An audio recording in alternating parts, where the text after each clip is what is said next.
Sahabat KBR, senang dapat kembali menjumpai saudara dalam acara Gema Kasih Indonesia. Bersama saya Pendeta Nesarus sebagai pemandu percakapan kita dalam acara ini. Ini sebuah program yang menolong kita untuk membahas isu-isu tertentu yang relevan dengan kehidupan kita sebagai umat Kristiani. Baik persoalan berbangsa, kehidupan bergereja, dan persoalan sosial. Dan kali ini kita akan membahas sebuah topik yaitu yang berkaitan dengan situasi kita sekarang. Membangun komunitas di tengah pandemi COVID-19, membangun komunitas di tengah pandemi COVID-19. Dan untuk membahas topik ini, sudah datang di studio narasumber kita Bapak Pendeta Mulyadi, Doctor of Ministry. Selamat datang Pak Mul. Terima kasih Pak Arlianus. Apa kabar Pak? Ya sehat, terima kasih. Ya, Baik. Pak Mul salah seorang survivor ya? Ya penyintas. Ya penyintas.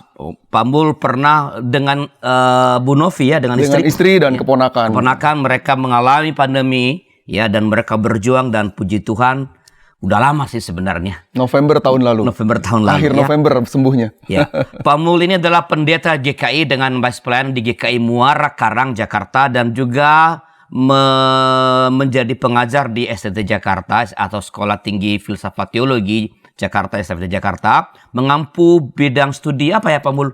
Saya sebenarnya lebih ke studi perdamaian. Tapi untuk semester ini sedang mengampu proses kelompok. Dinamika kelompok, Group Dynamics. Studi perdamaian dan sekarang tentang Dynamics. Dan ketika kita bicara membangun komunitas, ya tentu kita membutuhkan penjelasan atau pengalaman, wawasan dari orang yang punya pengalaman di komunitas. Dan Pak Mul seorang pendeta jemaat, ya, dan dia juga sebenarnya banyak memimpin berbagai acara di komunitas lain.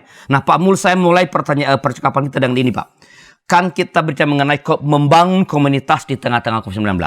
Ya. Nah, apa yang mempengaruhi atau membentuk sikap ya komunitas terhadap pandemi, atau kalau boleh sekaligus terhadap mereka yang terpapar COVID-19? Pak Mul.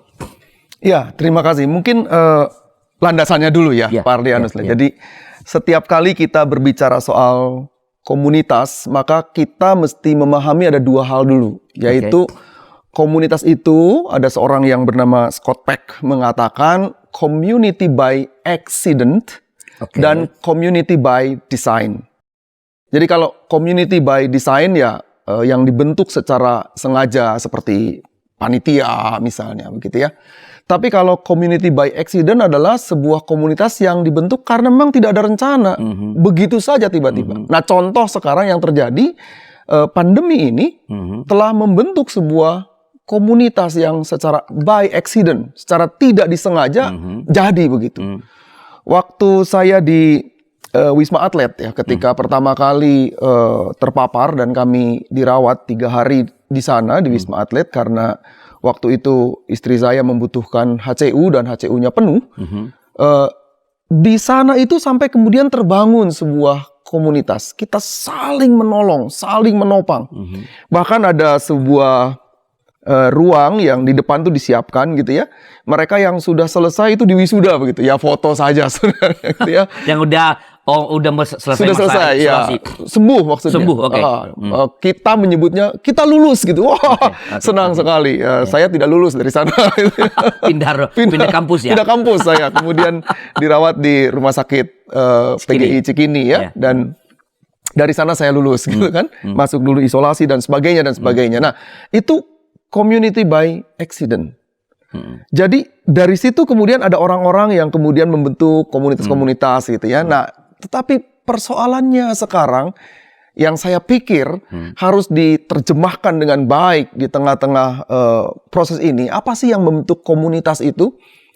Sebenarnya juga terkait dengan bagaimana orang melihat mereka yang terpapar gitu.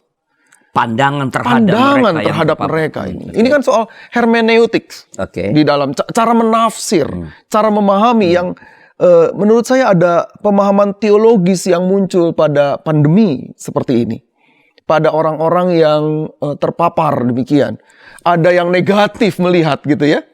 Pandangan atau muncul pandangan teologis dari orang-orang yang bukan terpapar. Betul. Terhadap mereka yang terpapar. Jadi, gimana itu? Ini jadi mirip seperti orang yang kena tulah begitu, itu juga ada yang kayak kusta pada zaman perjanjian baru. Nah, tepat sekali Pak Arlianus. Kenapa saya bisa mengatakan demikian? Karena ketika saya sedang sakit begitu ya, sedang COVID itu, ada loh yang mengirim WhatsApp ke saya, Pak, baiknya Bapak merenung, berdoa, salah apa? Really? Yes. Ada yang begitu. Tentu saya tetap mengapresiasi setiap perhatian. Saya tidak merasa tersakiti untuk itu. Saya menganggapnya dia ingin saya sembuh. Lalu proses kesembuhannya itu dipahami melalui cara demikian. Dan memang saya merenung juga. Tapi tidak semua kan orang bisa menerima itu sebagai bentuk perhatian supaya cepat sembuh. Oh ya. Orang bisa tambah down, dianggap pendosa gitu ya. Dan saya pikir ini baik juga kalau kita bersama-sama memahami untuk tidak mengirimkan hal yang demikian, termasuk tidak juga bertanya dari mana dapatnya. Saya dapat itu yang kapan paling tertularnya. Betul, yang paling banyak itu. Saya juga pernah masuk dalam jebakan ya, dan saya menjelaskan saya kira-kira dapat di mana. Walaupun menurut saya itu tidak terlalu tepat. Belum tentu dari situ. Belum tentu. Saya pada saat itu sedang merawat orang tua yang terus-menerus bolak-balik ke rumah sakit. Mungkin bisa di sana. Mungkin bisa di tempat lain. Kita tidak bisa tahu. Sebab apa? Bendanya kan nggak kelihatan. Betul. Nah, tapi kalau ditanya apa yang mempengaruhi terbentuknya atau membentuk sikap atau komunitas itu, menurut saya hermeneutics terhadap pemahaman-pemahaman yang muncul itu. Apakah setiap orang itu artinya mengembangkan sendiri atau ia mewariskan atau yang lebih praktis? Kalau menurut Pak Mul, apa hasil hermeneutics kebanyakan orang, atau apa sih dalam tanda kutip stigma yang diberikan misalnya terhadap yang terpapar atau dengan pandemi ini, Pak? Saya curiga ya, karena banyak yang menjelaskan soal sakit itu dikaitkan dengan dosa. Ini kecurigaan saya. Saya tidak berani kemudian menyatakan ini pasti, tapi ini kecurigaan saya. Nah, itu sebabnya saya menyebut dengan istilah hermeneutics. Kenapa? Karena misalnya pengalaman umat di dalam perjalanan bersama dengan Allah misalnya.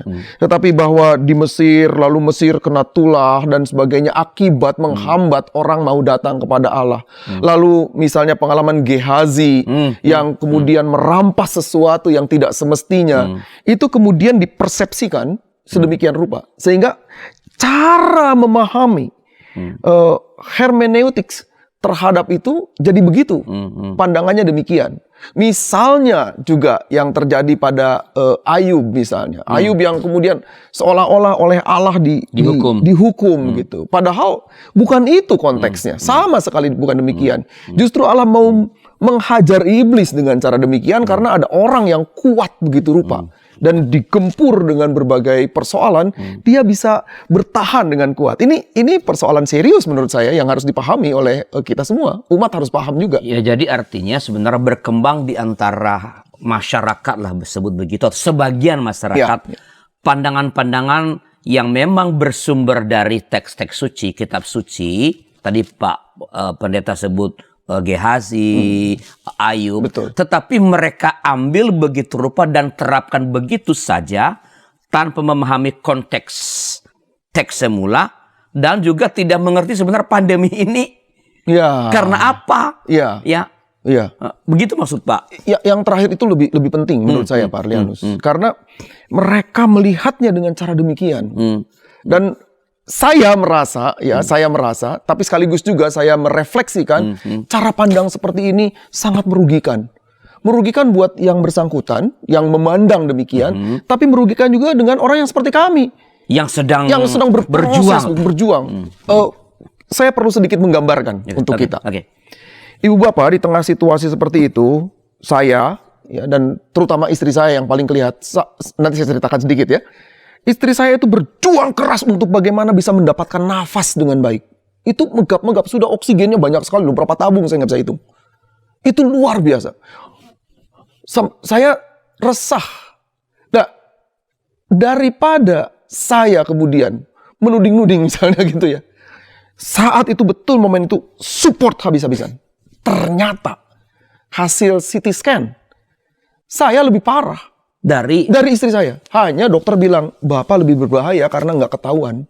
tidak ada gejala. Nggak ada gejala. Positif, tetapi ekspresi dari fisik itu tidak kelihatan begitu. Nah, ketika saya mendengar berita duka dan pada saat itu dengan segala hormat saya menyampaikan juga ada kabar duka untuk rekan kita, rekan pelayanan kita ya, Pendeta Purboyo pada waktu itu saya mengalami satu situasi seperti yang dialami oleh istri saya. Sesaknya minta ampun. Karena faktor tekanan itu. Tekanan itu, ya. Dan berita itu. Termasuk juga orang yang mengirimkan kabar hati-hati ya. Itu Pak Purboyo meninggal gitu. Ini menurut saya nggak wise, betul-betul tidak wise. Iya. Bentuk perhatian tetapi memperlemah semangat. Betul. Jadi saya mau minta tolong sebenarnya. Dan ini momen yang bagus untuk kita memahami. Di tengah situasi itu termasuk kepada orang-orang yang sedang berduka, baiknya juga jangan bertanya, sakitnya, meninggalnya karena apa? Itu sudah tidak penting. Yang sekarang dilakukan adalah supportlah para penyintas ini, para yang sedang sakit ya maksud saya. Supportlah orang yang berduka dengan dukungan yang kuat. Kalau kita tidak bisa melakukan sesuatu, mungkin diam lebih baik. Supaya dia tidak menjadi seperti yang Ayub katakan, kita jadi penghibur-penghibur sialan. Nah itu kekuatan yang saya dapat dari teman juga banyak sekali. Dan saya bersyukur untuk itu. Rekan-rekan pendeta, para penatua, anggota jemaat, mahasiswa itu mensupport saya dengan sangat luar biasa gitu ya. Jadi sebenarnya kalau dengar Pak Mul tadi, jadi sebenarnya di antara para pejuang ini yang sedang terpapar itu sebenarnya ada sebuah panggilan yang kuat tadi kalau soal komunitas, membentuk komunitas tadi. Ada kebutuhan yang sama. Ya, ada concern yang sama walaupun secara tiba-tiba not by design, yaitu adalah untuk melewati krisis ini, penyakit ini, dan itu membentuk komunitas yang akhirnya saling menolong. Ya, itu ada sebutlah misalnya ada ranjang rumah sakit yang kosong di sana saya dengar. Betul. Jadi justru itu terbentuk oleh di antara para pejuang ini, mereka yang terpapar pada saat yang sama sebagian orang bukan karena jahat pasti, tapi karena cara berpikir, tadi. Ya, pemahamannya justru menyampaikan hal-hal yang memperlemah semangat. Betul. Padahal motivasinya saya yakin sekali dia ingin menolong saya menguatkan itu. Nah tadi Pak Arlianus bicara demikian ya, karena istri saya itu pada waktu di Wisma itu harus masuk ke HCU, tapi ruangannya penuh. Jadi dapat nomor urut ketiga. Sudah 24 jam dan ini makin parah gitu. Waduh, satu situasi yang sangat beresiko kalau menunggu giliran. Nah, saya sampaikan itu, tolong doakan istri saya begitu ya ke teman-teman. Itu teman-teman langsung bergerak dan kemudian ini kebetulan ada rumah sakit yang kosong. Dan betul sekali, ruangannya 3 kosong karena kami kan bertiga. Dan kami kemudian dievakuasi ke sana. Ini luar biasa itu. Ini luar biasa. Dan itu komunitas yang terbentuk secara tiba-tiba tadi. Ya. Tidak ada ketuanya, tidak ada yang organize-nya. Nggak ada. Tetapi dampaknya luar biasa. Ya. Oke, menarik sekali Pak Mul ya. Lalu kalau ada pandangan-pandangan yang tadi by hermeneutics tadi yang kurang memberi support kepada para pejuang yang sedang terpapar itu. Nah, bagaimana semestinya kita memandang pandemi dan mereka yang terpapar? Kita bicarakan setelah sejumlah informasi berikut ini.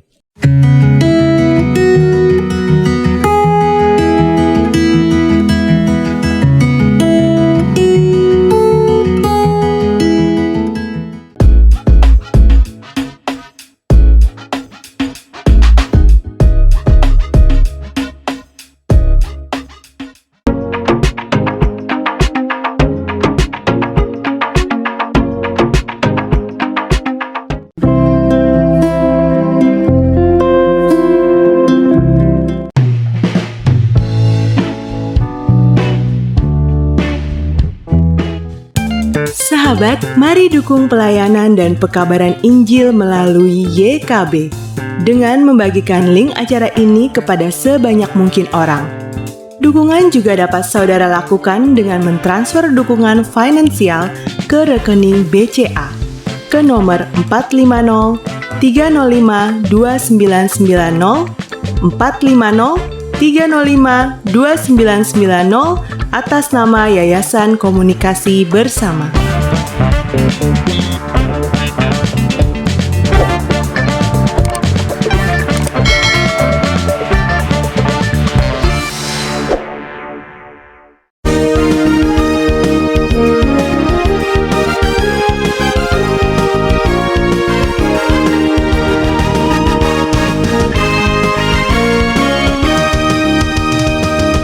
Sahabat DKB, senang masih bersama dengan kami dalam acara Gema Kasih Indonesia. Saya Pendeta Rusya Rosa. Kita sedang membahas topik membangun komunitas di tengah pandemi COVID-19 bersama dengan narasumber kita Bapak Pendeta Mulyadi, Doctor of Ministry. Pak Mul, tadi di ujung segmen pertama kan saya menitipkan sebuah pertanyaan Pak ya. Bagaimana, kan ada pandangan-pandangan yang tentu orang bermaksud baik, tetapi hasil hermenetika itu menimbulkan atau tidak memberikan support lah kepada mereka yang sedang berjuang, malah melemahkan semangat. Nah, bagaimana semestinya Pak kita memandang pandemi ini dan mereka yang terpapar? Ya, terima kasih Pak Arlianus. Saya sedikit mengulas lagi ya. Jadi memang salah satu beban pada seorang yang terpapar itu dia butuh kekuatan lebih menurut saya. Butuh kekuatan lebih. Di tengah situasi dia sedang lemah. Dukungan yang ekstra ya. Iya, dari internal dirinya, dan eksternal. Dari dirinya juga. Oke. Jadi kita tidak bisa dan tidak boleh malah kemudian menuding orang lain. Kenapa sih saya sedang sakit kalau malah diginiin gitu? Karena kita tidak bisa menutup wajah dan mulut masyarakat. Nggak bisa.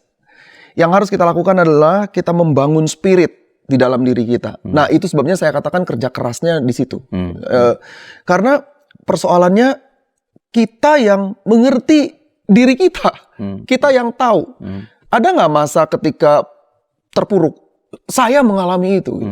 Ketika saya sendiri tidak bisa membangunkan diri saya. Gitu. Ada momen itu. Kondisinya sungguh-sungguh tidak memungkinkan. Semangat berjuangnya turun. Rendah. Apa yang membuat itu banyak sekali. Saya tidak bisa merincikan satu persatu gitu. Nah, di tengah situasi itu kemudian diterpa lagi dengan pandangan negatif itu. Nah, saya berharap sekali kepada seluruh masyarakat, mari kita jangan lagi kemudian menyalahkan apalagi ya. Kamu sih udah dibilangin suruh pakai masker, nggak penting lagi itu. Nggak ada gunanya. Nggak ada gunanya, sudah lewat gitu ya. Sama seperti orang yang meninggal. Kemudian kita bilang, kenapa nggak dibawa ke dokter itu gitu? Atau ke rumah sakit sana? Ini sudah selesai.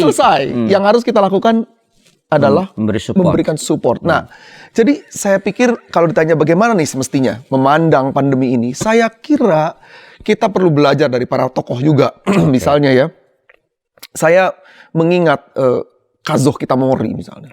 Pada sebuah sumber Theology of the Pain of God.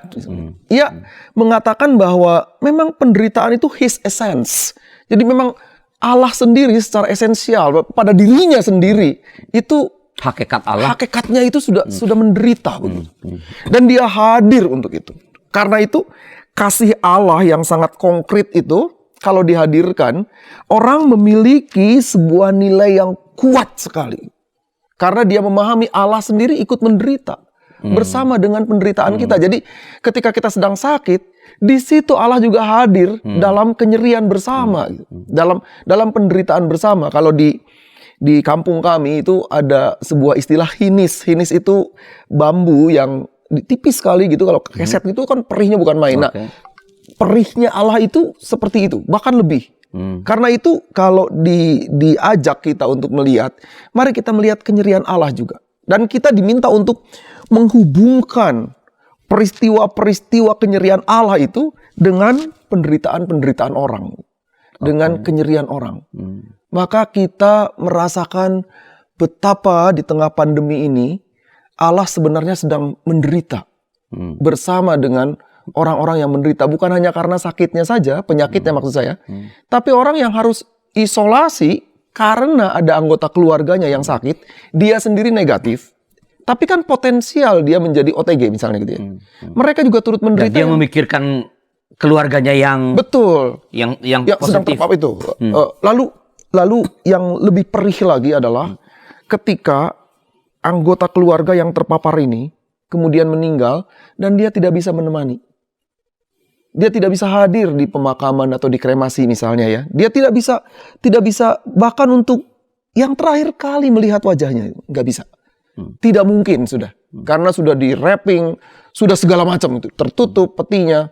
Ini saya tidak sedang berbicara soal orang Kristen, tapi semua orang yang menurut saya dalam situasi seperti itu mesti dipahami Allah ikut menderita. Bahkan Allah sendiri menderita di dalam kenyerian itu. Nah ini keluarga yang sedang dalam kondisi terpuruk seperti itu, dia sangat butuh penguatan. Jadi kita mesti menempat ketika kita mendengarkan, mengetahui seseorang terpapar COVID-19. Kita pertama-tama segera harus mengkoneksikan itu bahwa di dalam keterpaparan itu Allah sedang menderita.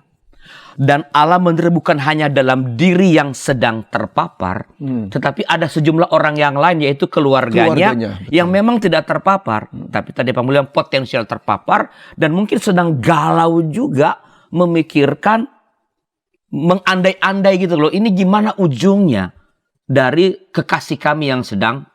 Betul. Jadi itu dikaitkan begitu menurut Pak Mulyo. Betul. Termasuk sahabat. Termasuk orang yang sedang bekerja di kantor. Yang sangat bergantung kepada kemampuan yang bersangkutan. Sehingga ini kaitannya luas ya. Waduh, luas sekali. Jadi ketika luas seseorang terpapar, pandanglah bahwa Allah menderita bersama orang-orang yang menderita, bukan hanya satu orang tapi sekian banyak dengan linknya. Betul. Kalau dia pengusaha misalnya. Nah itu dia. Saya manajer keuangan misalnya nih ya. Yang pada waktu itu penentu kebijakannya saya misalnya.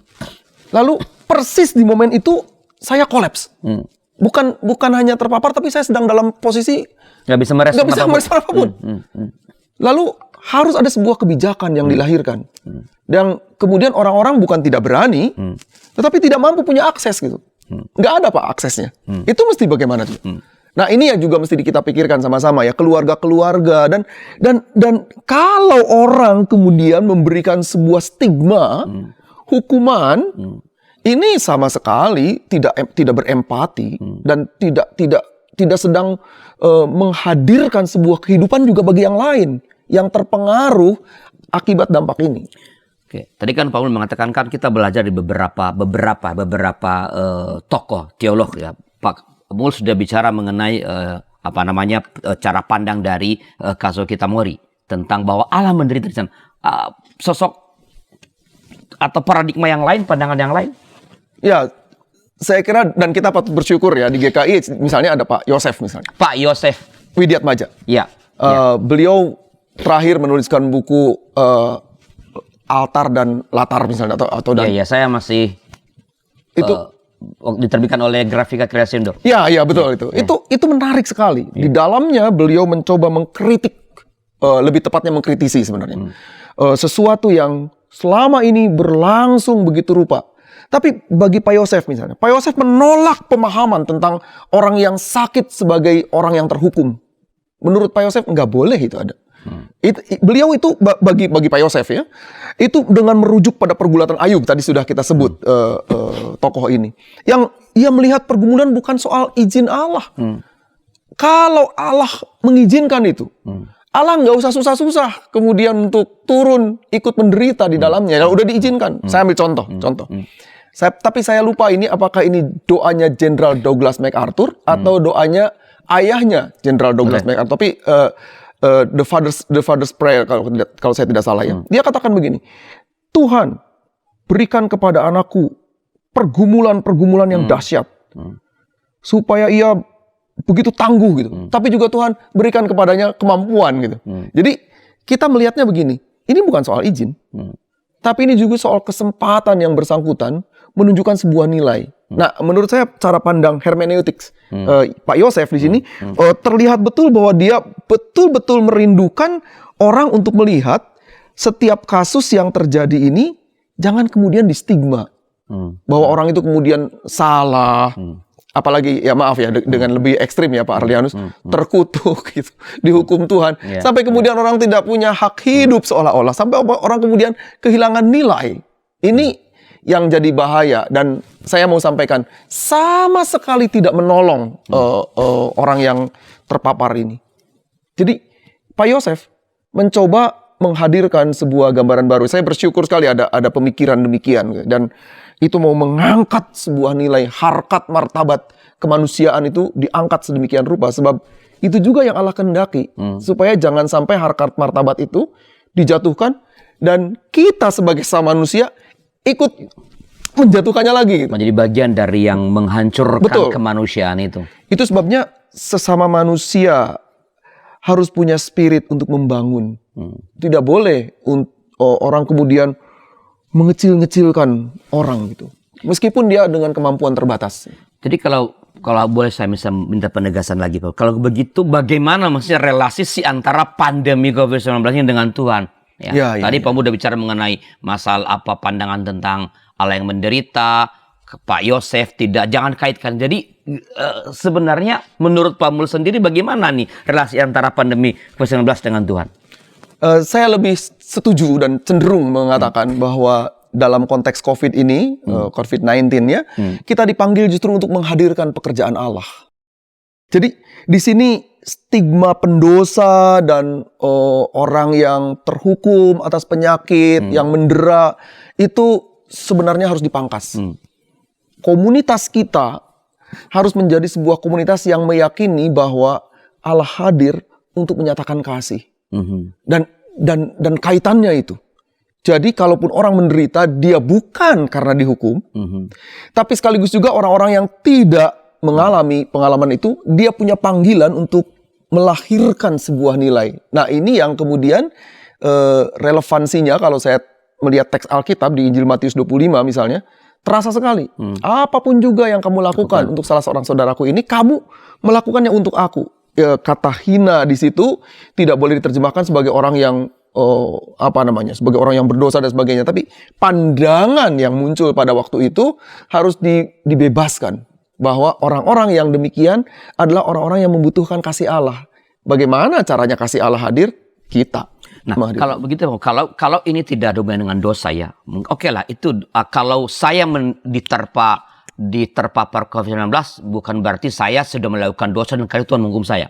Tetapi bagaimana dengan pandangan bahwa ini memang dosa, tapi mungkin bukan dosa yang terpapar, tapi dosa komunitas, dosa struktural, karena kalau kita melihat pandemi ini mengapa datang karena kerakusan manusia, misalnya kita menghancurkan ekosistem kita sehingga menimbulkan pandemi seperti ini. Jadi ujungnya juga dosa. Dan kalau itu dosa, apakah itu hukuman dari Allah atau ini proses alamiah alam bereaksi terhadap dosa yang kita kerjakan, Pak Mul? Ya, ini menarik nih Pak Arlianus ya. Saya senang sekali dengan ajakan untuk mendiskusikan ini, begitu kan ya. Karena kita harus melihat bahwa sampai saat ini kan belum ada sebuah sikap yang resmi untuk mengatakan dari mana ini datangnya.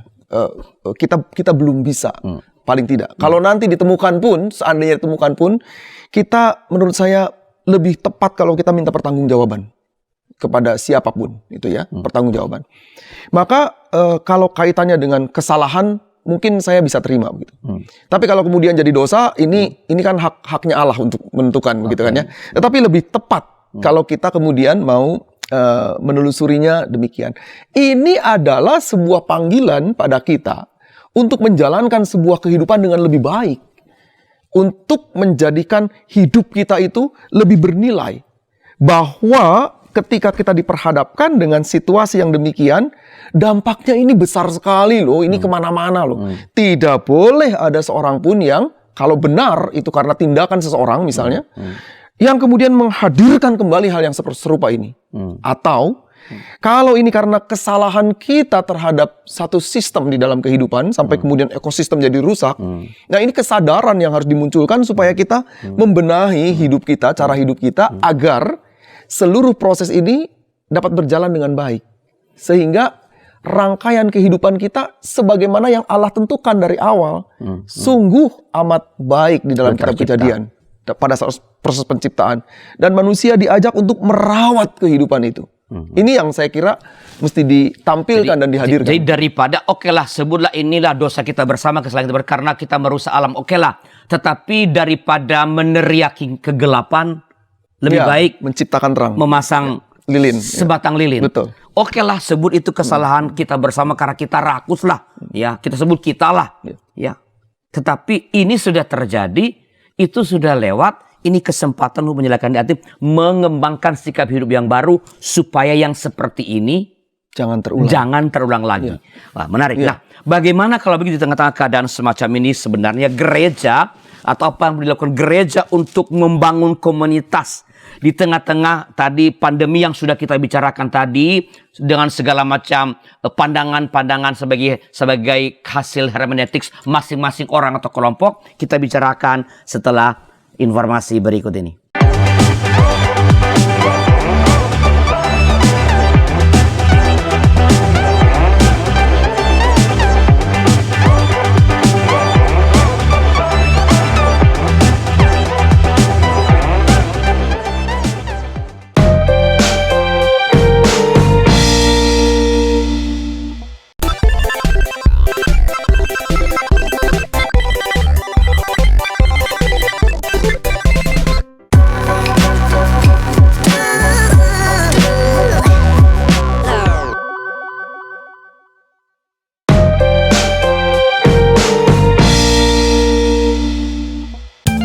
Sahabat, mari dukung pelayanan dan pekabaran Injil melalui YKB dengan membagikan link acara ini kepada sebanyak mungkin orang. Dukungan juga dapat saudara lakukan dengan mentransfer dukungan finansial ke rekening BCA ke nomor 450 305 2990 450 305 2990 atas nama Yayasan Komunikasi Bersama.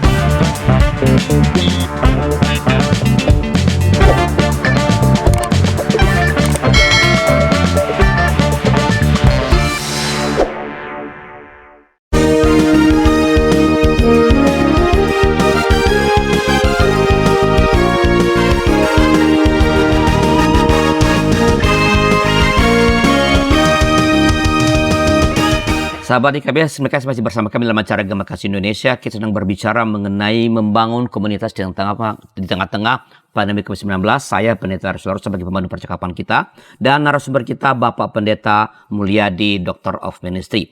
Pak Mulyadi, kita lanjut ya Pak. Baik. Dan bagi para sahabat, ini segmen terakhir. Anda masih bisa memberikan komentar atau pertanyaan yang tentu saja dengan senang hati akan direspons oleh Pak Pendeta Mulyadi. Pak Mul, tadi saya bertanya, apa sih yang perlu gereja lakukan untuk membangun komunitas di tengah-tengah pandemi COVID-19 ini? Ya, nah saya kira ini yang juga penting, Pak Arlianus, untuk direspons saat ini ya. Menurut saya gereja mesti bertindak, berkarya dengan jelas di tengah situasi yang sedang melanda. Saya bersyukur sekali banyak rekan-rekan di berbagai denominasi gereja yang menyediakan diri, misalnya ruang gereja dipakai untuk vaksinasi misalnya ya. Isoman juga. Lalu juga gereja mendistribusikan makanan, obat untuk keluarga-keluarga yang isoman tadi, yang mungkin tidak terpapar, tapi ada anggota keluarganya terpapar. Di lingkup kita misalnya ya, saya GKI Pondok Indah misalnya, lalu Klasis Jakarta Utara menyediakan rumah isoman misalnya. Nah, itu menurut saya baik sekali yang dilakukan. Nah, karena itu harus disyukuri dan diapresiasi. Saya sungguh sangat mengapresiasi langkah itu. Secara personal saya tidak bisa berbuat apa-apa. Dan kalau dilakukannya sendiri-sendiri malah jadi berantakan itu nanti. Jadi kalau terorganisir demikian itu sangat bagus. Dan saya kira kita punya pengalaman melalui banyak karya di gereja. GKI secara khusus kita, tim GKI saya kira juga melakukan langkah itu ya. Kita punya rumah sakit yang ikut berproses. Ini adalah bagian. Nah, karena itu harus disyukuri. Sekali lagi diapresiasi bahwa gereja telah membangun sebuah kesadaran untuk melakukan karya teologis. Jadi gereja lebih memperbanyak aksi begitu ya Pak? Betul. Aksi yang artinya aksi yang langsung tertuju pada fokus pada proses ini. Fokus pada masalah pandemi ini. Betul. Hal-hal lain sementara saya kira kita harus rela. Kita harus rela untuk meninggal. Oke. Karena itu dalam situasi ini bukan hanya nasional, ini global ini. Iya. Seluruh dunia menghadapinya. Jadi kalau misalnya ada orang yang melahirkan, ingin membaptiskan anaknya, mohon bersabar untuk ini. Misalnya Yang melahirkan nggak bisa bersabar tapi kan. nggak bisa. Ingin membaptiskan anak dan sebagainya. Termasuk mohon juga untuk sabar, bersedia untuk rela misalnya dalam perlawatan tidak dikunjungi secara fisik. Saya kira itu juga yang harus disiapkan untuk gereja. Ini penting sekali karena bukan hanya yang melawat yang jadi potensial terpapar, tapi juga yang sakit yang bukan COVID bisa terpapar COVID oleh orang yang melawat yang dia tidak tahu, mungkin OTG. Mungkin gini Pak Arlianus, di tengah masa COVID ini saya bersyukur sekali Tuhan beri kesempatan untuk mendampingi banyak sekali pasien COVID melalui berbagai cara, telepon segala macam, sampai kemudian belajar bersama isoman begitu ya. Saya harus katakan saya belajar lagi juga karena kondisi yang sangat berbeda. Ada yang mengeluhkan begini begitu yang saya dulu tidak rasakan keluhan itu. Ternyata ada keluhan ini sekarang. Jadi berproses bersama begitu, dan proses pendampingan ini lalu saya ajak juga teman-teman yang lain. Kami di Muara Karang punya satgas untuk itu, melakukan disinfektan, bahkan ketika ada kebutuhan tabung, mendistribusi tabung dan dengan APD lengkap tentu saja, sudah dipersiapkan demikian rupa. Ini saya secara pribadi belajar banyak juga dari pengalaman ini, dan saya berharap teman-teman melihat itu sebagai sebuah kesempatan kita belajar dan memahami kondisi yang terjadi. Jadi gereja perlu sekali lagi kita melakukan refocusing membuat fokus baru, perumusan baru bahwa sekarang ini segala sesuatu yang tak berkaitan langsung dengan COVID-19 ini sebaiknya direlakan untuk ditunda. Ya, tapi bukan berarti kemudian tidak disentuh secara online. Pada saat yang sama mengembangkan mengembangkan layanan. Kalau begitu, karena udah bicara gini, bagaimana praktisnya Pak? Kalau kita kan tidak punya sekarang, kita tidak punya kan tadi Pak Mul mengatakan, kita fokuslah pada membangun keputusan, fokus pada apa yang dialami atau pada hal-hal sekitar COVID-19. Itu praktisnya gimana Pak? Saya kira layanan online mesti diperluas. Dan yang sangat esensial, saya melihatnya kerangka eklesiologi kita mesti dirumuskan ulang. Bukan dirumuskan ulang dalam arti bahwa kita pernah punya yang ini, enggak. Merumuskan sebuah eklesiologi, misalnya yang terkait dengan ordinasi yang paling kelihatan, peneguhan, penahbisan, baptisan, ya, lalu peneguhan sidi dan sebagainya. Itu mesti dirumuskan sedemikian rupa. Harus siap kita untuk membentuk sesuatu yang baru. Karena kalau tidak dan terus kekeh gitu ya dengan cara lama, penahbisan mesti mendatangkan banyak pendeta misalnya begitu. Ini rekan-rekan pendeta banyak yang tidak ditabis kalau begitu. Lalu baptisan harus dikerjakan demikian, mungkin mesti ada sebuah rumusan baru nanti. Kita mesti memikirkan, saya belum punya gambaran lebih jelas, tapi saya percaya bahwa teman-teman memikirkan itu. Gitu. Ini saya kira mesti diolah nih Pak Arlianus. Kita sebagai gereja ya, gereja-gereja secara organisatoris mesti berkumpul. Dan jangan-jangan ini mirip seperti konsili-konsili zaman dulu. Kita mesti merumuskan gereja punya konsilinya sekarang. Yang secara nasional gereja-gereja menyatu melalui lembaga-lembaga ekumenis. Kemudian kita merumuskan sesuatu. Saya tahu bahwa ada surat edaran dari PGI terkait dengan itu. Tapi belum menyentuh pada hal-hal yang lebih esensial. Menurut saya itu perlu dihadirkan.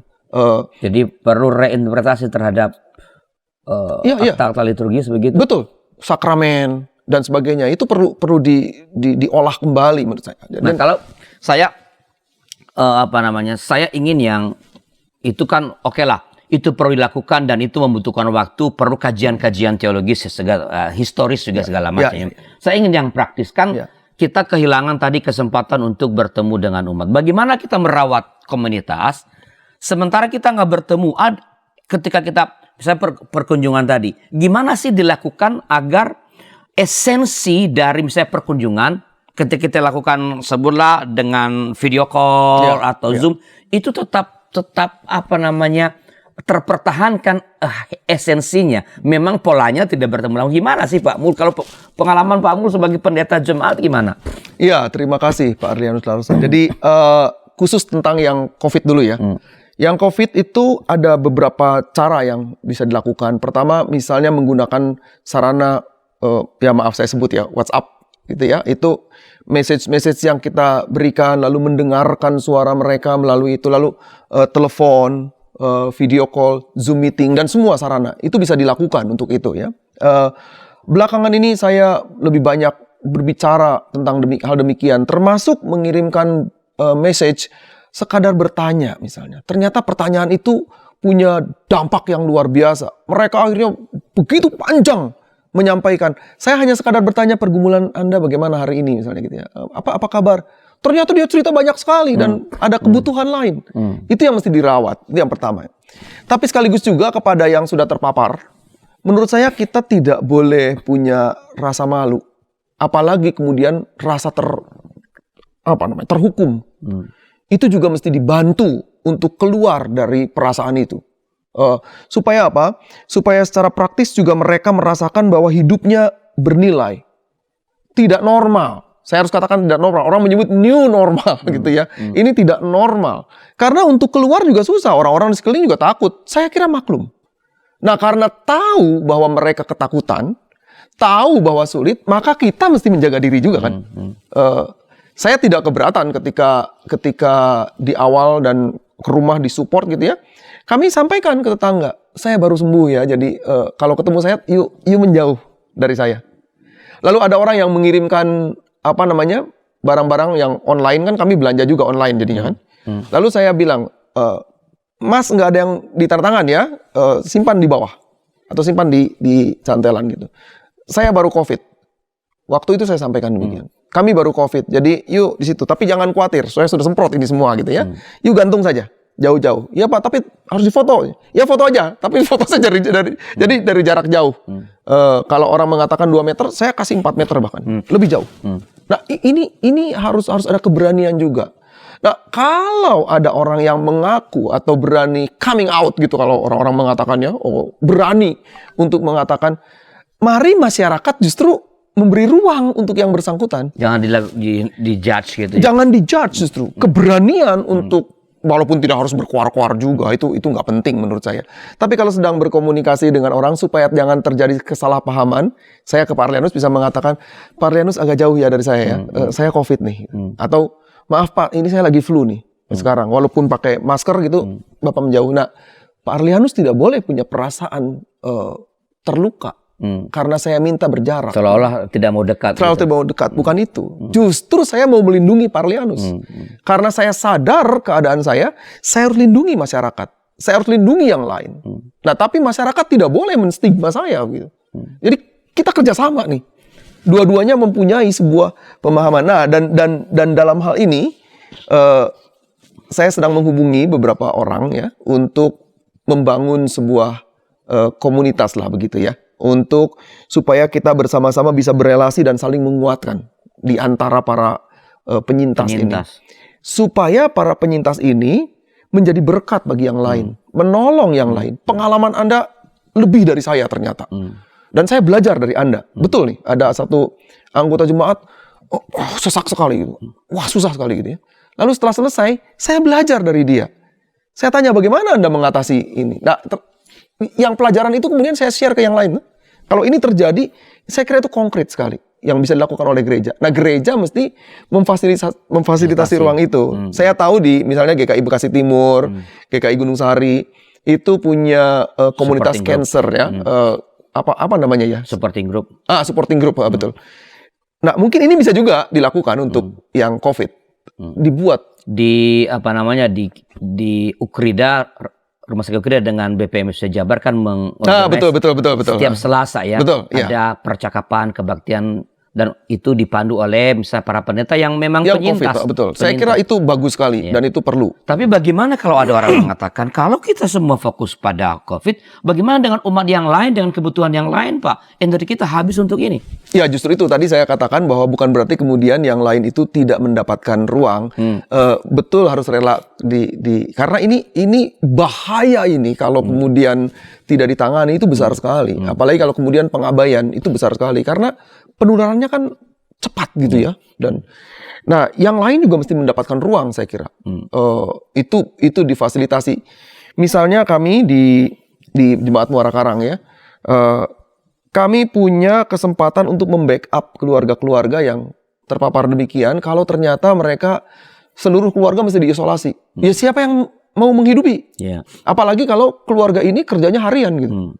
Nah gereja mensupport sembako, tapi bukan hanya itu. Kami ajak berdoa bersama-sama, mendengarkan keluh kesahnya. Saya kira itu penting sekali, Pak. Jadi gereja dalam rangka membangun komunitas adalah mencoba mengorganize dukungan-dukungan yang bisa diberikan kepada anggota jemaat atau bahkan masyarakat yang sedang terpapar begitu dan keluarganya tentu saja, sehingga mereka merasa didukung baik spiritual,